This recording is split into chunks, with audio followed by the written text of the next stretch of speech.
This is the Graceful Atheist Podcast.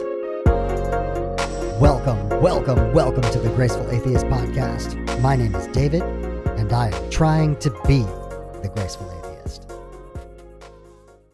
Our community manager, Arlene, continues to run the Tuesday evening after the podcast drops hangout.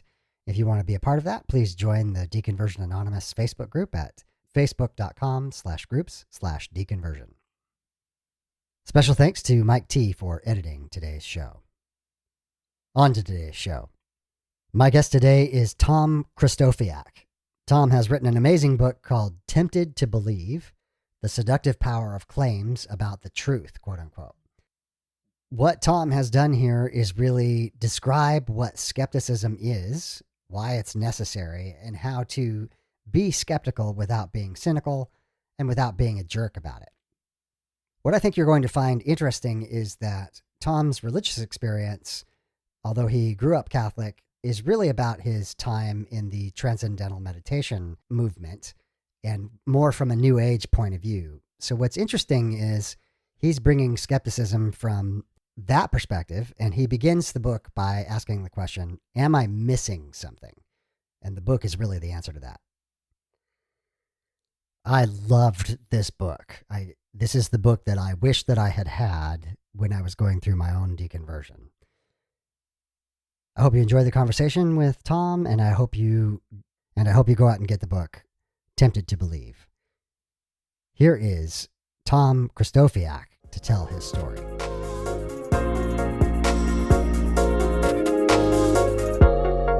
Thom Krystofiak, welcome to the Graceful Atheist Podcast. Thank you, David. It's a pleasure. Thom, you've written a book called Tempted to Believe, The Seductive Power of Claims About the Truth. And as I just mentioned to you offline, this could not be more timely. Mm-hmm. I said in previous promotion of this particular interview that if I were going to give it a subtitle, I would say it is Skepticism Without Being an Asshole. That might have been a little bit more catchy, yeah. Yeah. And that is kind of right in the lane of what we're trying to do here on the Graceful Atheist Podcast. So, So you are incredibly welcome. So glad that you are here. Thank you. Thank you so much. What I'd like to do is begin with, your personal journey, and for lack of a better term, your spiritual journey and what that was like. And then we'll jump into the book after that. Okay. Yeah. Let me try to boil it down as briefly as I can. I did not go through a difficult deconversion process in my life. I was raised as a standard Catholic. Okay. I went to Catholic schools all the way through high school, including Jesuit high school. And I, of course, absorbed all that as you do as a child. And I more or less assumed that was just the way things were. But yeah, my leaving the church or leaving belief of that kind took place quite naturally for me. It was just the way my mind started asking questions, even when I was, I suppose, around 16. And then, strangely enough, one of the Jesuit priests, there were some liberal priests in our school. He thought it was a wise thing in what was called theology class to assign Sigmund Freud's The Future of an Illusion, which is all about Freud's idea that religious beliefs were illusory, and here's the psychological reasons why. And that really spoke to me. But in addition to that, my own thinking just about how is it that we can possibly know all this really definite stuff about the nature of the universe. So that all happened. And so it was graceful for me. Yeah. It was graceful both for me, and it was treated gracefully by those in my life. Luckily for me, I didn't have a problem with my parents, freaking out that I had left the fold that they had invested in, in so many different ways. Right. They weren't those kind of people. So I didn't have that issue. Even my teachers at school, they knew by the time of my senior year of high school, they knew where I was. But they didn't cause trouble either. So I had a graceful exit. It was easy. Okay. Then what happened to me is when I was in college, I started, for whatever reason, beginning to have a sense that perhaps there's something more to this reality than what the day to day that we're all enmeshed in. Now, whether recreational drugs had anything to do with that or whether it was just some sort of natural curiosity, I don't know. But I was interested in the possibility. And so when I heard various people in groups talking about ways to open to greater realities, I was intrigued. And I explored a few of them. But the one that got me was transcendental meditation. And the reason it got me, ultimately, in the beginning, was because they had embraced a scientific approach to verifying the benefits. Right. So, I mean, the kinds of benefits, let's put it this way, a scientific approach to verifying some changes that happened in people who practiced TM. You know, they certainly couldn't verify the broader claims that they may have been interested in, but they had that scientific attitude. They had done some pioneering research that was published in Science magazine and Scientific American, and I was that hooked me. I said, okay, if I'm going to try something, this is the one. So that's what I did. I liked it. I liked the way it worked, the effects it had on me, and so as a few years unfolded, I got seriously interested and became a trained teacher of transcendental meditation, which, this is, as people may know, this is a program or a practice that was brought out to the world by Maharishi Mahesh Yogi. In the old days, I mean, some decades ago, a lot of people would recognize that name, Yes. Maharishi. These days, not so much, probably. But, he was the guru of the Beatles, et cetera. That's the way he was always talked about in the press way back then. Millions of people learned all around the world. Tens of thousands of people were teachers. It was a big deal. And as you can imagine, the training was done in Europe. I was in Europe anyway. I was pursuing my own studies. But the trainings were generally in Europe, and they would last, over the course of the entire training might be 6 months or more. And so you're completely enmeshed in this world of people who are absolutely enthused, not just about the practical fruits of meditation, but about these ancillary claims that were more and more extraordinary about what the universe was about and what human life was capable of and so forth. And being enmeshed in that for 6 months, and having you naturally have a desire to do well and be part of, to be a good teacher and be part of this whole thing. I naturally was drawn to at least partial acceptance of some really extraordinary things. Now, I don't think I ever became a full-on believer in the sense that many people are believers in things about some of these claims, but they certainly enticed me and made me think they were possible. Okay. And so I'll just briefly mention a couple of them. So the biggest thing that happened during the time I was doing that training was an advanced program was brought out in addition to the regular 20 minutes twice a day of meditation, which was the whole thing in the beginning. An advanced program was brought out, which was basically human levitation, the ability for the human being to fly, not just some sort of internal thing that felt like you were floating, but actually the claim was, yes, we're talking floating, flying through the air. And I was, some people did it before I decided to try it because you go, hey, why not? Yeah. This would be fantastic if it was true. It would be great. Yeah, big if true, big if true. It's a little weird to say that I would even be willing to try it because it's so outrageous. It's such an outrageous claim. It flies in the face of just everything we know about physics and science. And that doesn't mean I don't rule things out as completely impossible if they fly in the face of current scientific knowledge. There are things we can learn that we haven't learned yet, but this is pretty far out there. So, but nevertheless, I was far enough into it to say this is worth a shot. And some people had done it that I knew before I did, a little bit before I did. And they came back with some, reports that sounded like they were verifying the thing in some way. Anyway, so I jumped in and did it, and it was extraordinary. It was absolutely one of the most extraordinary things I've ever done in my life. And I think a lot of people might say the same.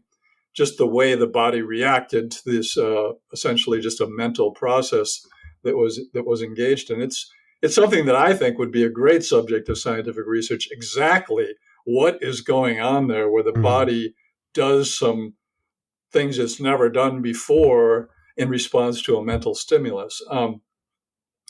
And so it was wild, it was incredible, it was energetic, but it wasn't flying by any means. Right. It wasn't levitation by any means. Right.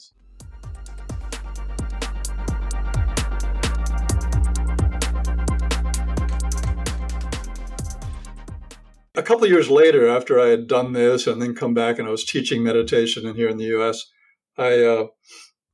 Maharishi put out the word that he wanted to gather 3,000 people.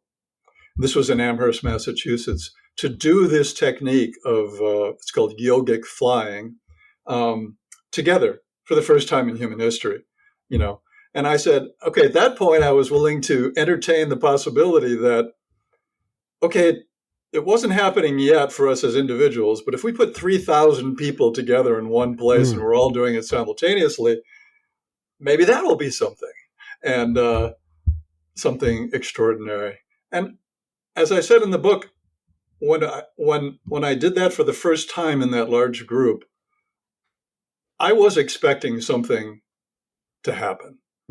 Exactly what, who knows, but something really different from what had happened ever before. Right. And it didn't. So, that's not to say it's a rich internal experience. It's something that people get value out of in a number of ways by doing it. Maybe even some integration of brain waves and mind and body and all these things have been explored. But certainly it wasn't what the claim was. It didn't happen. And of course, it hasn't happened since. So that's one thing. And then my wife and I moved to a little town in Iowa called Fairfield, Iowa, which had about 9,000 people at the time. And again, Maharishi made the call in 1983 to say, let's get 7,000 people into this little town of 9,000 and all do this together. And that will really crack the world open. It wasn't so much, oh, we're going to fly. Isn't that really cool? It was more, his focus was always, what can we do as individuals that will affect the collective consciousness, is the word he would tend to use, the collective consciousness of the whole human race. Is there somewhat, and he certainly believed, apparently, that should be possible. Right. And originally the idea was, well, let's just get enough people to practice TM, just to meditate, and that will change the world. And then as that wasn't happening fast enough, he said, well, let's get this advanced group and let's get them together, and then we'll see what can really happen. And so we said, great, we quit our jobs. We moved down here along with 7,000 people. It was, again, a really amazing experience. And then many of those people were encouraged later to stay, to form a permanent community, to keep doing this together. And they built 2 large dome structures where the people would come every day and twice a day and do this. So the idea was, well, we'll keep doing this, and then we will finally, crack it all open. So this group here in Fairfield, that maybe about 3,000 stayed over time. Wow. Not the first day, but they managed to arrange their lives so that, they could somehow support themselves. Some entrepreneurs came, started some businesses, brought businesses. People managed to support themselves and got rolling here and stayed. So maybe 2,000 to 3,000 at the peak were here. And there's still probably 2,000 here. And this group of people that I was now fully enmeshed in, because I'd never lived in a community of 2,000 or 3,000 people who believed a lot of very extraordinary things. I'll just mention a few in a moment. And so all the people around me that I associated with believed a raft of things. And these would be the one I already mentioned, possibility of human levitation. Another one would be the fact that certain practices, they're called yagyas in Sanskrit or in Indian lore, Mm-hmm. but these are basically just practices, performances, can influence by performing some ritualized event, chanting some stuff in Sanskrit, pouring some materials on some objects, whatever the ritual was, that can eliminate problems, change the course of a person's life, a company, even a society. And of course, the idea that a large group doing something together like this would, like these practices, would utterly transform human life Yeah. on a collective level. And belief in astrology, it's called Jyotish. Again, the Indian version is called Jyotish, but it's essentially just astrology, that it's a perfect predictive science, and on and on. So uh, I'm surrounded by belief in karma, the fact that everything that's happening to us was because of things in past lives or current lives, and it's all highly orchestrated, and reincarnation, you go on and on. And this was the assumed coin of the realm among the people I was living with, including my wife. And I was curious about some of these things, but really not a believer in any of them. Yeah. Especially, as the flying, it became clear that wasn't really happening. That one drifted away, even from my consideration that it's any kind of likely event at all.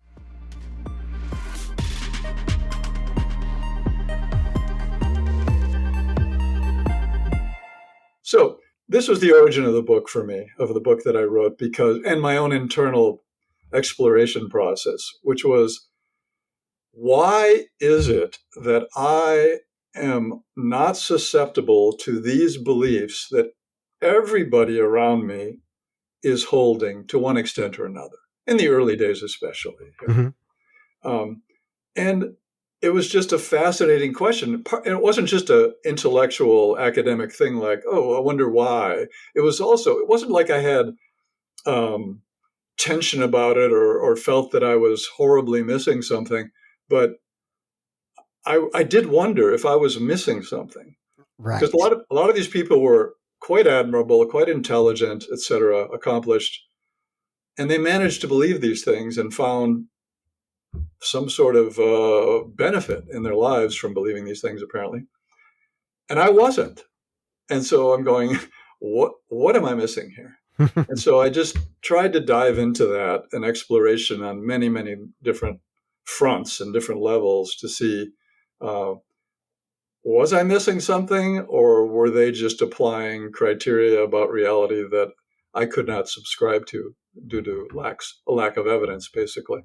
And that's essentially what I came to and feel comfortable with.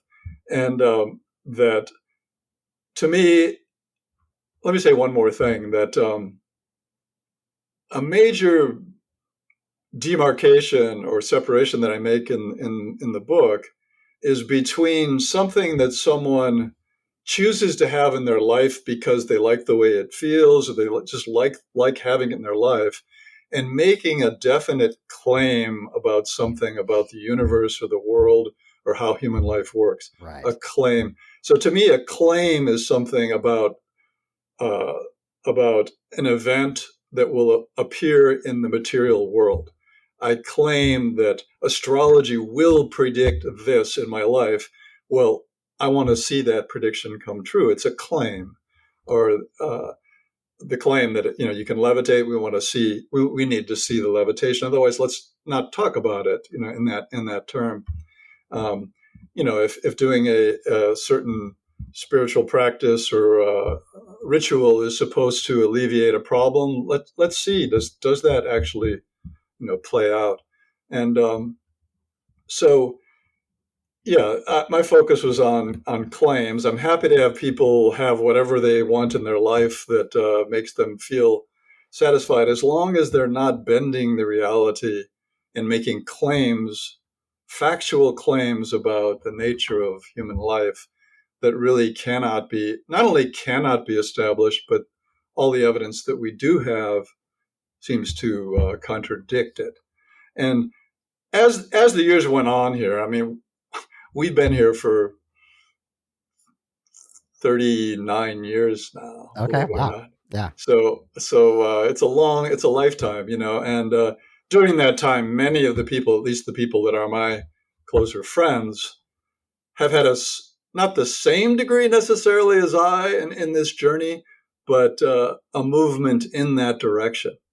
And I'm pleased and happy to report that to some small extent, at least, some of the people who have read my book have had some of that perspective solidified.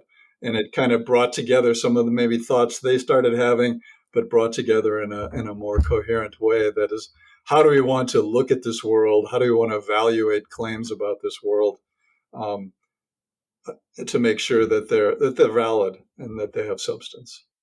Man, so many things I want to respond to there. A couple things just to say that one of the things I've really appreciated about the book is the humility and the kindness with which you describe some of these, in your words, off-grid claims. And there's an empathy for the human condition and the title of the book, Tempted to Believe, that we are all tempted to believe in things that may or may not have enough evidence for them. Mm-hmm, mm-hmm. Again, very much in line with what we're trying to do here with the podcast of just, we're all human beings. We're all susceptible to these things. And yet we are all after the truth. We're trying to find the truth. So I really appreciated that. One of the things I think for my listeners is going to be interesting. My listeners tend to be former evangelical Christians on some part of the spectrum from deconstruction, just doubting to full-blown deconverted atheists.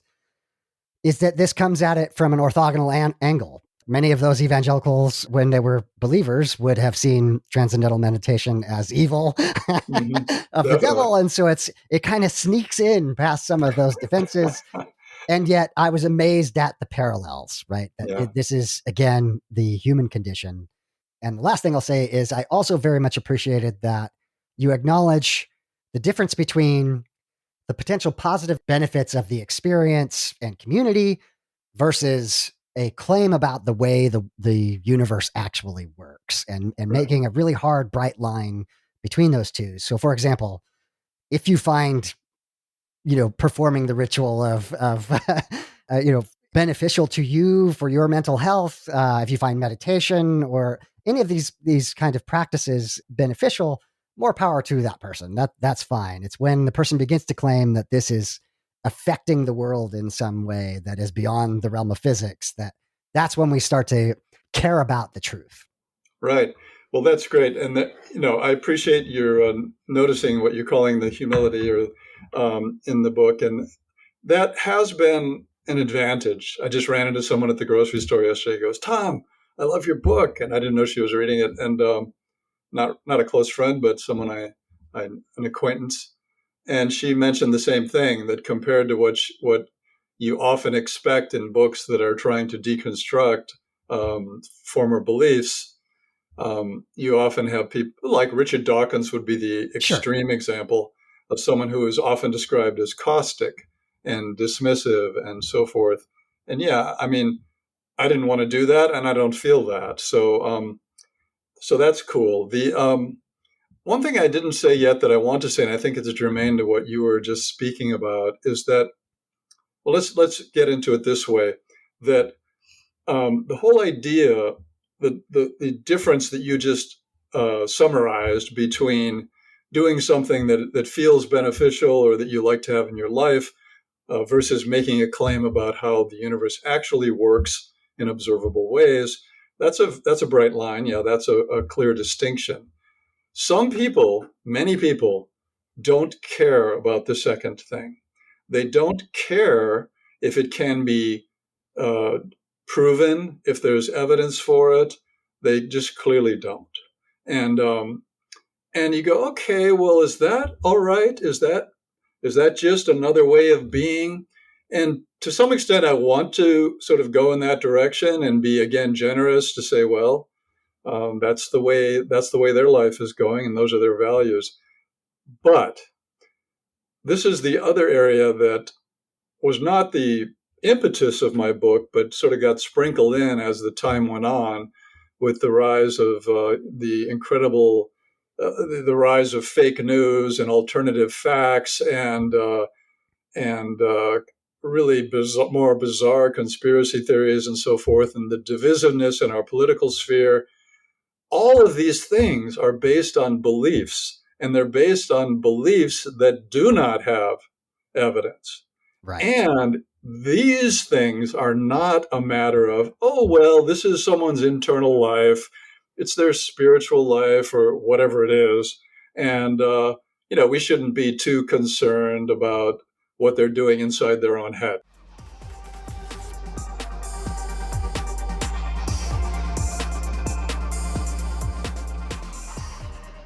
But when it starts to manifest, as it really seriously has, not just in America, but really around the world, when these kinds of alternate realities, not based on facts, start being treated as if they were facts and building entire, political movements on them, we've got problems. Mm. And so this is what started to become more apparent to me, even though it wasn't part of my original impetus, that the same kinds of questions that we're talking about here, about how you evaluate what's true or not, or whether it's important that you evaluate things in a certain way as to being true or false, whether you apply the rigors of evidence and rational thinking or not. It's become a matter of really deep societal importance outside the realm of religion or New Age beliefs or the kind of things I was talking about in my background. Well outside of that sphere, as important as all those spheres are, we have another big thing on our hands, and it's completely related. Just as you said, even though my book is not talking about the typical journey that a lot of your other guests and people have gone on, you found that it was resonant with some of those same processes. Yeah. Well, now we're having, to me, some of our greatest societal challenges outside of those realms also resonate with these same principles, which is how much does the truth matter and what do you mean by the truth and how do you find the truth? And to me, the greatest challenge that we face, perhaps, is that people totally disagree about that. Right. What's interesting, though, is there are people who go, especially in the spiritual realm, go, I'm totally not interested in objective means of proving any of this. I have my own internal truth that I am totally solid and clear about. That's one thing where you just sort of deny the applicability of Right. any kind of objective truth. You go, that's not relevant here to me. Yeah. And that's a tough issue, but that's mostly on the subjective, more spiritual realm. When you get into these other societal realms where people are arguing about what's true or what isn't true, a lot of times the people who are saying really outlandish things claim to have proof. Right. They're not saying, oh, proof doesn't matter. This is just the way I feel. I have an intimate experience with Jesus Christ or with whatever. Don't talk to me about proving. It's irrelevant. They're saying, no, we can prove this. Yeah. So if you, for example, I don't want to offend any particular groups of your listeners, but it's an obvious example in our society. If Donald Trump or so many of his followers are going to say the election was stolen, they don't say, "I have a feeling the election was stolen," or my spiritual guide told me the election was stolen. They Right. say it was stolen and we have evidence. Right. And then they bring it to court, and of course, all the courts so far have failed to agree that there was any kind of evidence. But nevertheless, the claim is made, or a lot of conspiracy theorists will claim that they have evidence. Certainly the big one is the 9/11 truthers who, the idea that it was an inside job and it was totally put up fake thing. They'll put out reams of really impressive looking video discussions with some experts and so forth, proving that there's no way these towers came down in this way from airplanes. Right. And so this is what gets doubly difficult, because it's not just a matter of, do you accept evidence at all as a valid way of finding out what's true? They'll go, yes, of course we do. And we've got evidence. And then it becomes a much more difficult task of sifting through competing versions Right. of evidence Yeah. and say, which one of these really holds up? And the problem is that none of us, most of us, are incapable of doing all of that background evidential research or checking ourselves. And so we naturally have to ferret out which of the experts or authorities out there in the world are the ones that we have reason to think are reliable, Right. and then we follow those. So this gets really thorny, and that's why the only hope I see is in a greater depth of education emphasis. I don't know if this will ever be happening in our educational systems, to the process of doing exactly that. How do you weigh? How do you ferret out the reliability of a piece of evidence, of an authority, of a supposed expert? How do you weigh these things? You can't just take the one that feels right. Exactly. You do talk about that a lot, of just, and within the world of disinformation, that basically we just pick the paradigm that makes us feel the best. And that's no way to do this. I want to jump on this just for a second and say, this is why the book is timely for a number of reasons. I think, even beyond the political and the religious, we're under an onslaught of advertising being thrown at us, and with social media and what have you, that we are constantly evaluating claims, whether we know it or not, and being conscious of that and having a standard is just deeply important. And in particular, in a time of disinformation and in a time where technology is going to only make the problem worse for the foreseeable future, that we will have more and more claims that we have to evaluate. Having a sense of what the standard is for good or sufficient evidence is just absolutely critical. That's right. And it's going, as you say, it's going to get more and more intense. Speaking about social media, you get the problem of what are called deep fakes, which are the better and better abilities of technology to create a video of you saying something that looks exactly like you saying it, even though you would never say that and never did. And so it's going to go to a completely different level of difficulty to tell the difference, and to see how any sort of authority is going to try to step in to prevent some of these clearly wrong attempts to fool people. So it's one thing in the old days, you had stories. If you go back thousands of years, you had people telling stories about the origin of life, or some savior or some holy man. We basically had stories, and that worked incredibly well. You have billions of people subscribing to essentially stories that were created thousands of years ago, or laid down thousands of years ago. Stories passed on were very potent, and they always will be. Although, as we've been seeing, at least in Western societies, for a large degree, in the more industrialized Western societies, that the grip of some of those religious stories has been greatly weakening. In not true all over the world, but certainly true in like in Europe and so forth, and even in the U.S. among younger people. So some of these stories are not having the same potency that they had before, but now we're going to get a whole, as you said, a whole onslaught of things, whether it be in advertising or even more dangerously in those people who use social media to try to change your critical beliefs about things that really matter. It's one thing to convince you that this is the best bike to buy, Right.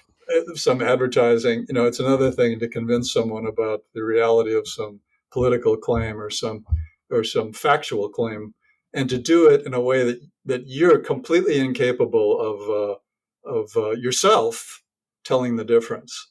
That is truly alarming. So so it's not just a matter of individuals getting better at being able to tell the difference between someone who's trying to fool them and someone who's giving them a good, solid piece of information. It's, again, as I said, the question is going to be to what extent government or society is going to have to try to put some controls over this rampant growth in misinformation that gets more and more sophisticated. And again, this is I don't want to say argument, but the reason why skepticism is necessary. I think skepticism as a word has negative connotations. People think cynicism. Mm-hmm. And the thing I really related to you, and I think that my listeners will relate to, is finding yourself what feels like alone. Why am I the only one who, in your words, is not susceptible to these claims? Like, that is the deconstruction, deconversion experience. We find ourselves in this hermetically sealed bubble of people saying the same things, reinforcing the same things. We've heard the answers, we understand the answers, but the answers are not satisfying. And the temptation is to say, maybe there's something wrong with me. Mm-hmm. And yet, again, this entire book and everything you're talking about here is about why skepticism is necessary, and that if the truth matters, we can't make someone value the truth, but if they do value the truth, there has to be some process, some way of understanding, again, have good evidence or sufficient evidence and can therefore be accepted, or that need to be discarded. Yeah, absolutely. It's an interesting process that you and your guests and others go through in terms of that we could say a light bulb turning on, or something inside being activated to start to wonder about these things. And that really is the essence. It's like, do we wonder about what's true? I mean, obviously all scientists have always wondered about what's true. That's that sense of, and they do it in a way that is not constrained by necessarily what came before. It's not like, oh, we've always been told that rocks fall because it's the nature of things to go towards, the center of the earth, with no idea of gravity, just that it's the nature of things. And someone starts to wonder about that. You just have to wonder, how does this really work? And what's really going on here? That light bulb coming on, which doesn't come on for some people. Yeah. It just doesn't. They're happy with the world that they're living in, and the beliefs and practices and community that they have. It's working for them. And it's only when a question comes up internally to wonder about it and to ask certain questions. And I don't know how that exactly happens. Yeah. Or why it happens for some and not for others. Exactly. Yeah. It may just be that some people are temperamentally more open or ready to ask certain questions than others are.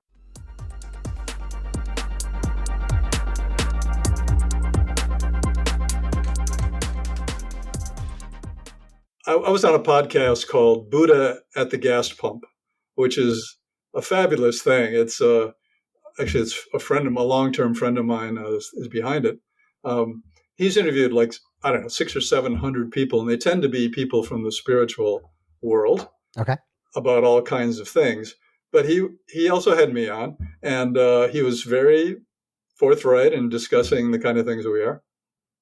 And anyway, as part of that, there was a group that he has, I don't know, maybe 15 people who email around on these questions. And it's fascinating because that group kind of bifurcates. And some of them are strongly in the camp of, I have had this experience which was so strong and so opening, or was clearly a direct perception of truth, that's the end of it. That is just the end of it. And it has, it's not like they're incapable of asking questions about all kinds of things, but they're not interested in asking questions about that. Right. And That's protected. We're gonna keep that yeah, safe. Yeah. now, and there's a difference between someone who's protected by a religious tradition or the fact that their parents and their schooling and all of the people around them believe it, and it's a whole community thing, and it's just been deeply bred into them, and someone who is absolutely sure because they had some sort of awakening experience, and they don't, and I keep from now and then trying to get them to think about the idea that it is absolutely true and wonderful that they had this amazing experience, and it had great benefits in their lives. They feel freer, they feel wider, they feel, less anxious, less concerned, they feel more connected. These are all great things that anyone would love to have. So there's no question about it happened, you got these fruits, that's wonderful. Yeah.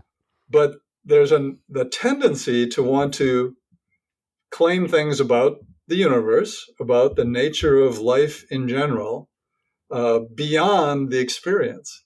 And it's almost always happens that someone, even if they have an experiential basis for some wonderful thing, they end up wanting to make claims about the universe, like that consciousness was primary, consciousness existed eternally, and it created a matter came out of consciousness, sort of like god.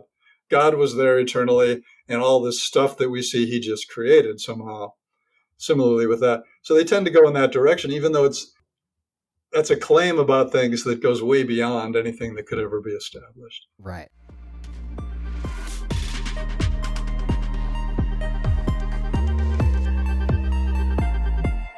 You have some amazing quotes in the book. That's the other thing that I really appreciated about it, is like, this is well researched. Mm-hmm. And some of my favorites were from Feynman. The one that I've heard before, but just really struck me was the first principle is that you must not fool yourself, and you are the easiest person to fool. I feel like that really expresses this. I think Neil deGrasse Tyson said it this way too, in relation to what you just mentioned, that experience can trump evidence. And so we have to actually work fairly hard to overcome that feeling of experience that we've gained some insight about truth beyond just the warm and fuzzies and the sense of awe. Last thing I'll say on this is just that it's the human experience to experience awe, and awe is a good thing. It's when we start to attribute unverifiable or unfalsifiable claims based on that experience of awe. Yeah, that's right. I mean, the quote of Feynman, that you're the easiest person to fool, ties directly into the opening aphorism in my book, whether it's better to be fooled many times Yes. than to be a skeptical man. It's all about the fooling, and whether William James, I get into this a bit as well. William James, who explored spirituality and religion and psychic phenomena, as well as being the founder of American psychology and philosophy, really is quite an amazing man. But when he wrote the book or the essay called "The Will to Believe," he started it off with a preface where he was saying, the person who, let's say, is going to be skeptical about all these things is demonstrating that he's afraid to be duped. Mm. He doesn't want to be duped.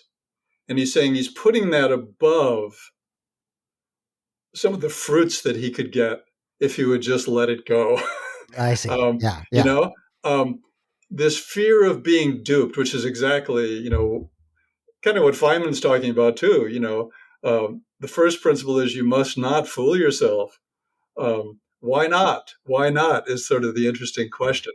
That's the ultimate question, really. Why not? And William James, I think he kind of went off the rails as far as I was concerned, because he was saying things like, well, if you're always going to be skeptical, you're never going to get married, you're never going to take this new job that might have a risk in it. If you're always doubting everything, you're never going to do anything in your life. And you go, yeah, that's true, but that's all very pragmatic stuff. Those are choices that you make in your life. Whether you doubt whether this investment is going to be rewarding or not is not the kind of doubt we're talking about. It's not the kind of skepticism we're talking about. We're talking about skepticism about claims about reality and how it actually works, not whether this woman is going to turn out to be the perfect wife for me. Right. So he ended up being really pragmatic when he was talking about doubt and faith and the will to believe, saying we have to believe stuff, and of course we do. Yeah. I believe that it's a good thing that I am, this investment I just got in recently. I believe I don't know, but I have a strong feeling that it will be a good idea. I don't hold back and go, well, I just don't know. I just don't know. So we're not talking some kind of debilitating absolute skepticism or doubt about everything. Right. We're Not talking about solipsism. No. Yeah, exactly. Yeah. We're only talking about when people make substantive claims about how things are that make a difference, to the rest of how life goes. That's where you might want to have some questions. Yeah. I wanted to circle back really quick to how some people who make off-grid claims say that they have evidence. In my world, in my listeners' world, that tends to be apologists. And there's a whole field of evidential apologetics that, suggests that there is all of this evidence. And it's clear that it's basically, circumstantial hearsay and embellished legend with kind of an objective point of view. Mm-hmm. When you're talking to that person, they are 100% convinced that they have evidence for the resurrection of Jesus, let's say, and, their historical record. And so one of the experiences of deconstruction and deconversion is when you begin to recognize, I no longer find that evidence, such as it is, convincing. It isn't sufficient to the magnitude of the claim. I just want to talk about a bit more about the challenge of coping with people who are claiming they have evidence, but that evidence isn't sufficient for the claim. Yeah. It's a matter of how much leeway you give these sources of authority in your life, and how much leeway you give to the stories and the types of evidence. Generally people who are believing in these a lot of religious things and other off-grid claims will give a great deal of leeway. They will give the kind of spaciousness that they would never give, let's say, in a court of law or in some actual proceeding in their own practical life where they're trying to nail down what really happened or what really is the truth. Yeah.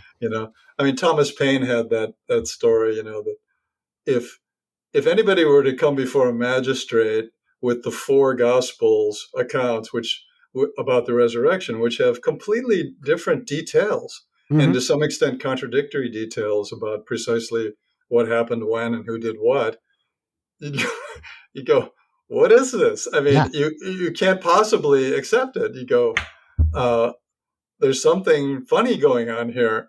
This isn't anything like an objective, evidential account. So yeah, it's some term that I used somewhere in the book was, some people have granted either themselves or others the license to make things up. You allow things to be declared and accepted as truth because of the fruits that they give you, and you give a lot of license to the quality of the evidence. I've certainly, I always like to look at things like, an apologist trying to present the strongest proofs for God or something, or for the resurrection. I'm always thinking, are they going to come up with something really cool, here that I can sink my teeth into? And I'm always dissatisfied. But there's something in me that wants to. It's not like I want to believe in that sense. It's not like, please convince me. But but I would love to be blown away by Yeah. the strength of evidence or the strength of an argument. My wife always jokes with me. I don't happen to believe in UFOs, even though that could be a physical reality. I mean, it could be, but I don't think we've got the evidence. I personally don't think we've got the evidence right now. And but but she knows that I would love to have a UFO land on my lawn. Mm, I would love it. It's not like, no, no, no, I don't want to believe in that stuff. right. I'd be happy to believe in it Yeah. if there was good evidence. Um, and so it's not that some people have a desire for belief or to believe certain things and others don't.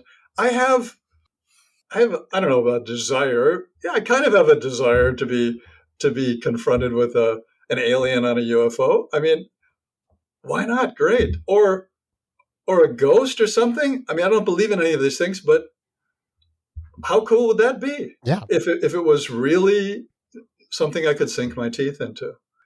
Yeah. A few things about that. Like, I avoid talking to apologists, but when I do, I point out that if you really could prove the point you're trying to make, you could win a Nobel Prize, right? Like, you discover alien intelligence, you are the $1 million winner there. Like that, Right, all you have to do is have the evidence to back it up. right. And so I would love to see that kind of evidence for something that was an amazing claim like that.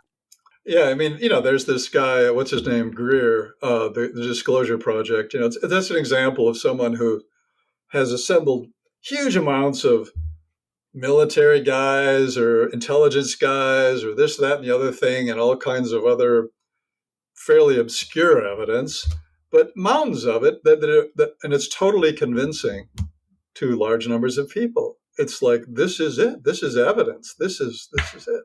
Yeah. But as you say, the truly convincing evidence is never forthcoming. Yeah. It's just not.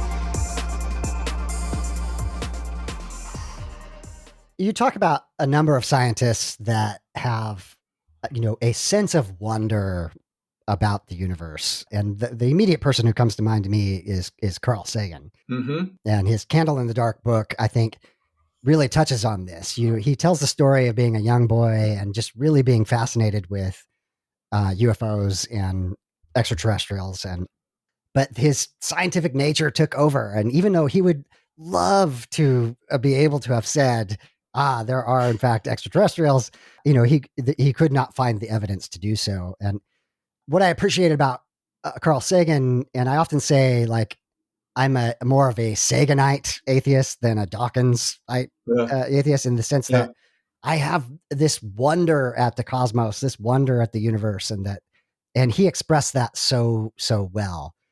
Contrast that a bit with, you also have a chapter where you talk about people who become dissatisfied or with the scientific view of the world, and basically make a conscious choice to go from a more scientific view of the world to an off-grid view of the world. Yeah. No, that's great. I mean, the example of Sagan is so great. Someone who, as you said, was entranced with some of these greater possibilities like Mm-hmm. aliens and so forth, but couldn't go there unless the evidence allowed him. He was one of the strong guys involved with SETI, the search for extraterrestrial intelligence, and but if the evidence wasn't there, he couldn't do it. And yeah, I mean, people who get, I mean, one example in the book was this was a long time ago, but the former president of Colombia, who just came out with this remarkable statement that where science was going, meaning mostly Darwinian theory at that time, was undermining some of his beliefs in the divine origin and so forth of everything. And he just came right out and said that I would I would rather rest in my satisfying, even if they be deceitful, dreams. Mm. Science is not going to do it for me, and that's an interesting problem. People will. will wonder whether a view that is based on reason and science and looking for evidence, therefore necessarily putting aside a lot of the things that humanity has taken sustenance for spiritually for millennia, um, what exactly that's going to do. Like Mm-hmm. some people like Sagan are going to be ebullient and full of awe and wonder and great people no matter what. Other people, if you totally remove these sustaining beliefs that they have, or if somehow they get weakened or lost in them, we don't really know what that's going to do. And so some people do question, um, certainly question whether a scientific view has enough stuff to offer the human psyche. Yeah. Those who are enamored by the wonder of the universe and of life and evolution and at every scale, it's just so remarkable from the farthest reaches of the cosmos down to the tiniest bits of matter. You know, it's all uniformly amazing and wonderful. And those who are susceptible to that kind of joy or interest are well rewarded by that kind of interest. Some people are not are not temperamentally or characteristically uh, as susceptible or open to those kinds of joys and those kinds of rewards. And so that this is an interesting question that I don't have a solid answer to. Um, those who either tire of science or are not susceptible to the charms of science, Mm-hmm. whether they just need something else. I mean, some of the people I talked about in the book, one was the guy who's known as Ramdas now, who was Richard Alpert. He was a psychologist at Harvard with Timothy Leary. And, they both did LSD experiments at Harvard and got thrown out for that reason. And Alpert, when he went to his dismissal meeting or his review or whatever, said, "I'm not a scientist anymore. I'm giving up my badge. Mm. You Yeah. know, It's crazy. I'd rather go to India, which he did, where there are these miracles being talked about, and I'd rather believe these miracles than be a scientist and study, bring out the data anymore." And there are people with that kind of orientation Mm-hmm. they'd rather have sort of an extreme example of what Barnard at Columbia said, where he'd be happy in his deceitful dreams if they could sustain him. Deceit is, as far as being fooled, deceit was not necessarily a problem for some people Mm. if they get the fruits. And this is a whole other area of challenge. I mean, Yeah. I think there's probably, I don't know what percentage of the people on this planet are could be enthused by and nourished by and by the joys of scientific knowledge or true revelation based on evidence about the way this amazing world actually works in our lives and our bodies and the universe, um, versus those who are a little bit cool on that or cold on that and want something else, want some other. They want the miracles. They Yeah. want some stories. They want some rich mythology.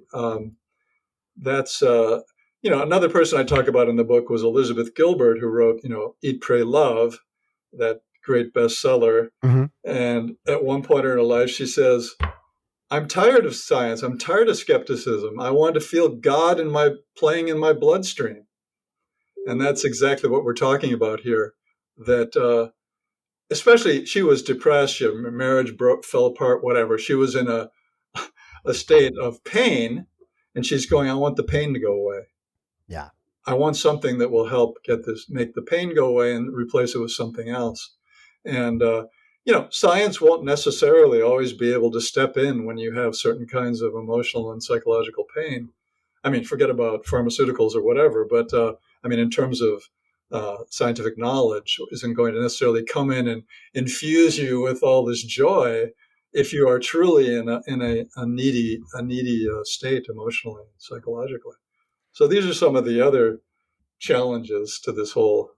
Yeah, for sure. And I agree with you that I think their new atheist perspective of the end of religion is ridiculous. That's never Mhm, going to happen. I also mhm. found it interesting reading philosophical history that this question has been asked over and over again. What happens if we take the gods away? What happens to society? And the attempt to create civil religions and that kind of thing. The way that we try to approach it here is to say, that I think my conjecture is that our relationships with other human beings is the point, is the meaning in life, as it were. Not that the universe has meaning, but that we Mhm. create that between us, and that Yes.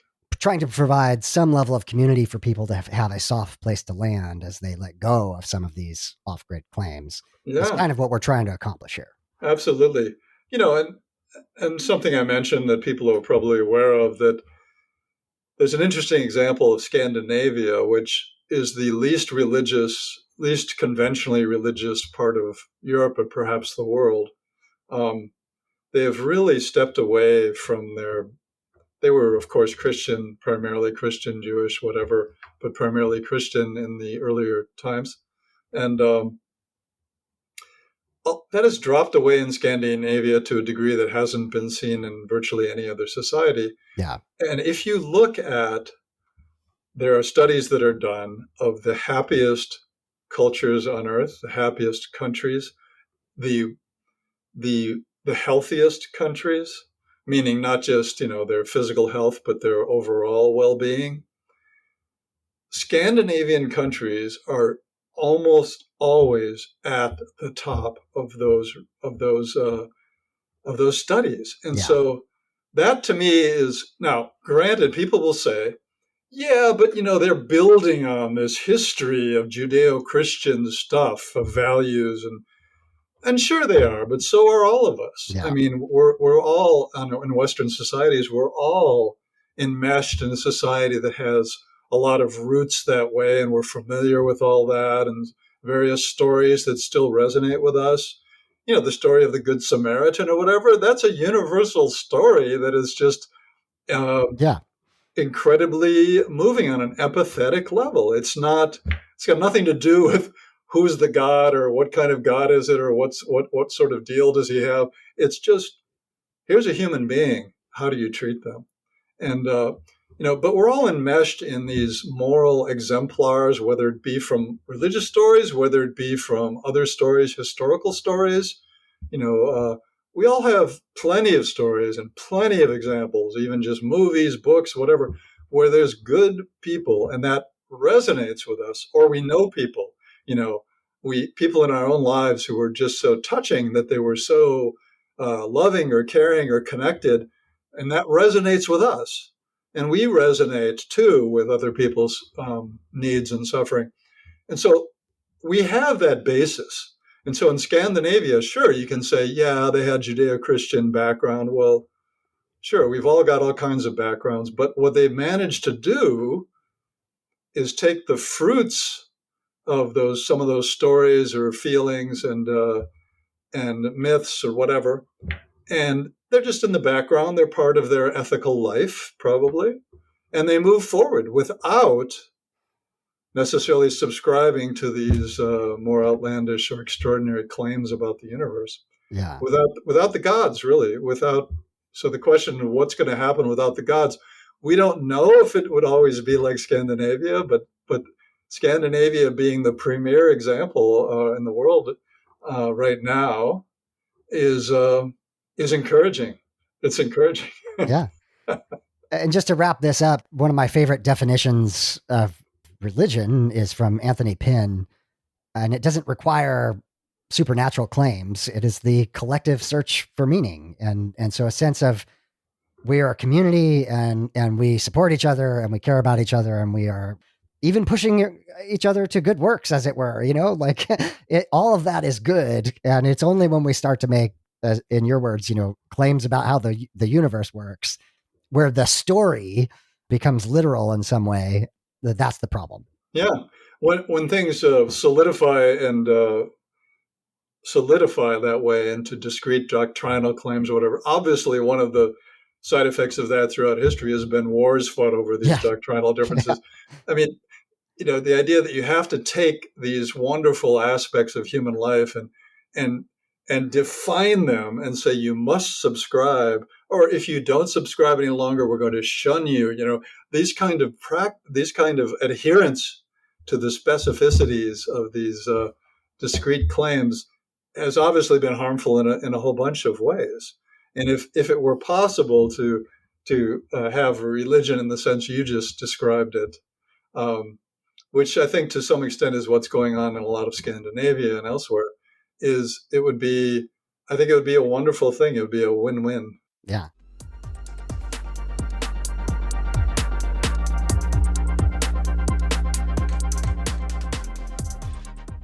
So heading towards wrap up here, you start the book with a couple of questions. Is it better to be fooled many times than to be skeptical? And are you missing something? We'll end with the beginning a bit here, but like how you resolve that for yourself personally. How do you answer those questions? And again, I appreciate that's the entire book. People will go and buy the book. Well, the book is really a journey. That's rather than the book being I ask a question at the beginning and then I answer it for the next 300 pages. It's more let's look into this. Yeah. And so it's looking at it from this angle, from this angle, from this aspect of history, this aspect of philosophy, this aspect of religion, this aspect of science. It's just looking at it from different facets and illuminating different ways of exploring that question. So the book is an exploration rather than a declaration of my answer. But in the last chapter, I think I say, so after all that, yeah, is it better to be fooled? And I admit that it is for me better to be fooled in certain circumstances. And I talk about that a little. We don't need to get into it much, but I talk about that if I was in some horrific situation and the morphine had run out and they could give me a saline solution, which has been proven to work as a placebo after you've gotten some morphine for a while, and then they give you saline for a while, and it works just about as well as the morphine because the body has that incredible response. Please fool me. Yeah. Don't tell me, sorry, Bob, the morphine's gone. Yeah. Fool me. But I go to some length to try to explain why that to me is an acceptable kind of fooling. And the basic reason is that morphine is real. It's a real thing. It's not like an angel that they're telling me about, which I don't believe in. It's morphine, and that's real. And they're saying this is morphine. They're fooling me about a specific fact, but not about the fact that morphine works, which is what's working in my brain. So there are ways that I'll be happy to be fooled, but they're more like that. They're more like these technicalities. No, I don't believe. For me, and this is where it comes down to something, David. It's like, who are you? Are you a person who cares about the truth, who cares to really feel grounded in what am I doing here in this world? What am I? What is all this? If those are questions that matter to you, then being fooled about those things is completely off the table. It's completely unacceptable. If that's a high priority for you to feel that here I am in these small number of decades on this planet, and is it important to me that I make my best efforts to really understand what is true, what is going on, what this is, what life is, what all of this is, how should I live my life, all of these things. If that's a critical priority, which it is for me, then the idea of being fooled about those fundamentals is completely a non-starter. It's just, and I understand that some people who, in my mind, might be fooled about those things are feeling great about it. Yeah. and I'm not trying to take that away from them. I'm not pontificate. I don't go after my friends who are believers and just, assault them with my skepticism. But for me, for anyone who has that kind of orientation towards a grounding in reality or grounding in truth, of the kind that we're talking about. It's just not a possibility. Um, and the second question, am I missing something? I'm not missing something I mean, I'm clearly missing something that they have. They've got some stuff that I don't have, but I mean, that's true of all of us. People have stuff that you don't have one way or another. But the question is whether you would really want that. Right. And no, I'm not missing something that at this point in my life I wish I had. I wish I had faith, or I wish I could believe these claims that I can't find evidence for, because they'll do something for me. I can't put those two together with the desire to be grounded in truth. The book is Tempted to Believe. I want to give you just a second to be able to promote that. How can people find the book, and anything else that you would like to promote? Okay, thanks. The book is just simply available on Amazon, both in terms of a print book and Kindle. So it's just Amazon. You can just say Tempted to Believe. Unfortunately, Amazon always keeps older editions around once they've been published. And I did a preliminary version mostly because I wanted to have some readers have a book in their hand as I was finalizing it. Okay. So there was a preliminary version which is still out there. This is the one with the dynamic blue cover with an incredible picture on it. Okay. It's not the one with text only, and it's the one with all the reviews and so forth. So it's pretty obvious. Tempted to Believe on Amazon, and not necessarily terribly germane to the things we've been discussing here today, but some of my shorter writing over the years on a variety of topics and other things is in my website, which is simply my last name, which is Krystofiak, which I'll spell. Okay. It's Krystof as in Frank, IAK. That's Krystofiak.com. And then there's some things there. It also talks about the book. Fantastic. And we will have those in the show notes, and I will try not to murder your last name again. Thom, thank you so much for being on the podcast. Oh, it's been a great trip. Thank you.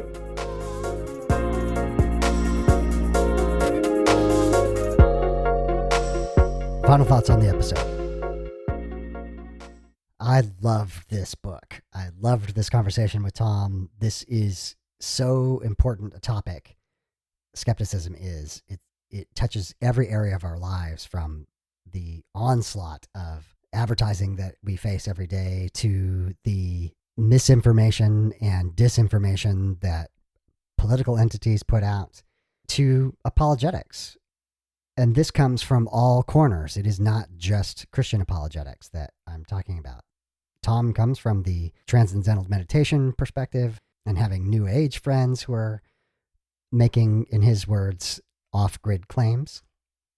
And I identified so much with I feel impervious to these claims. Why is that? Is there something different about me? And so it's Thom's humility that comes through in the book, in the conversation, that is so profound.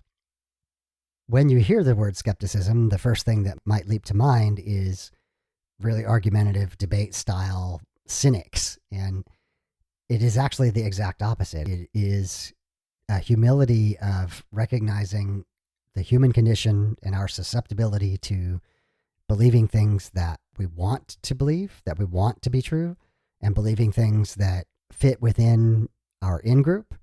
And skepticism is actually from humility of recognizing I could be wrong.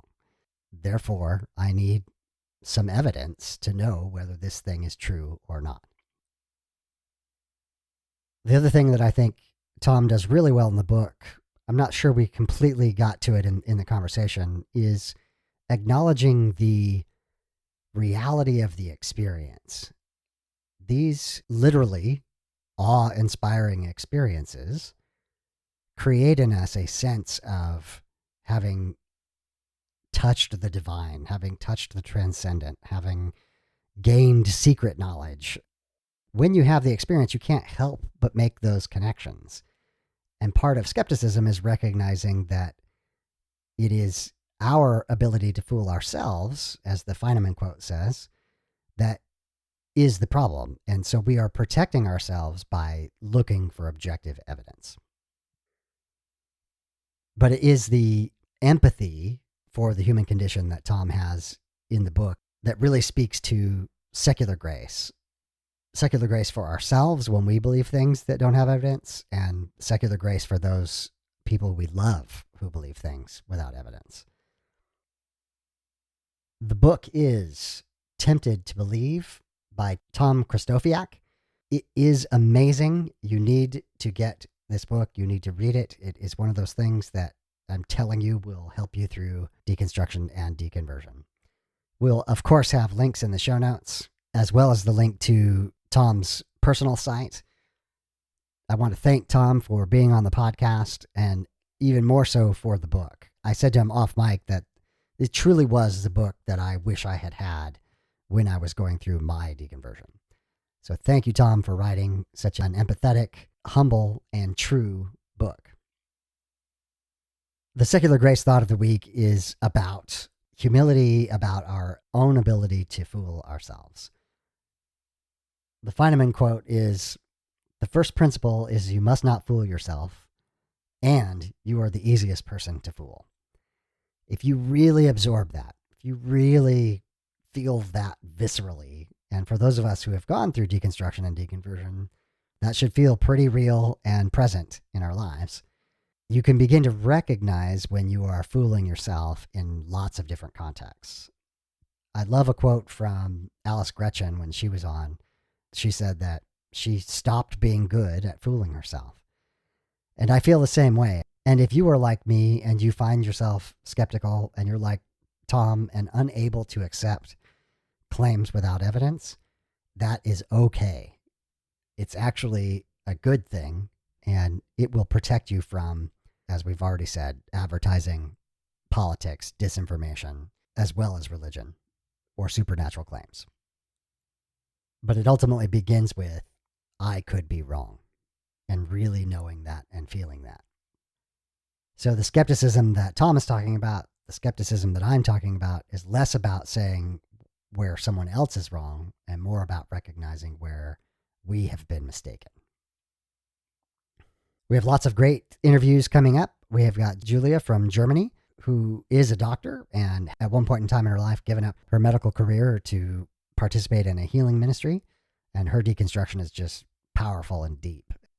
We have Jessica Moore, who is a part of the Deconversion Anonymous Facebook group and is now dealing with purity culture and surviving the aftermath of purity culture, as well as a number of other interviews that are coming up that are going to be fantastic. Until then, my name is David, and I am trying to be the graceful atheist. Join me and be graceful human beings.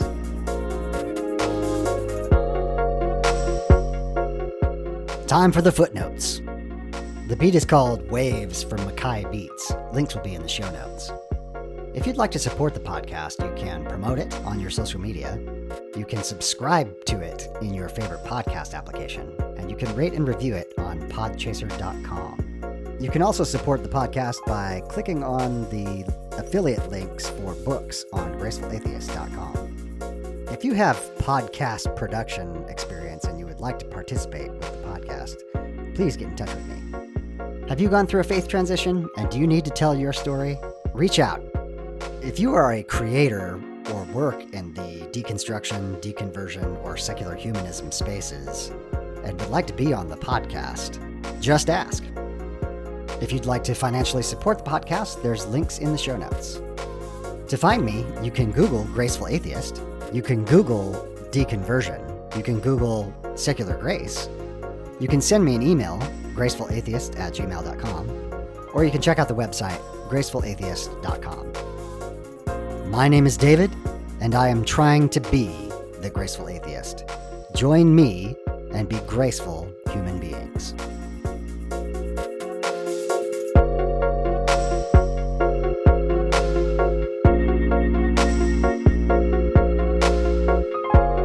This has been the Graceful Atheist Podcast.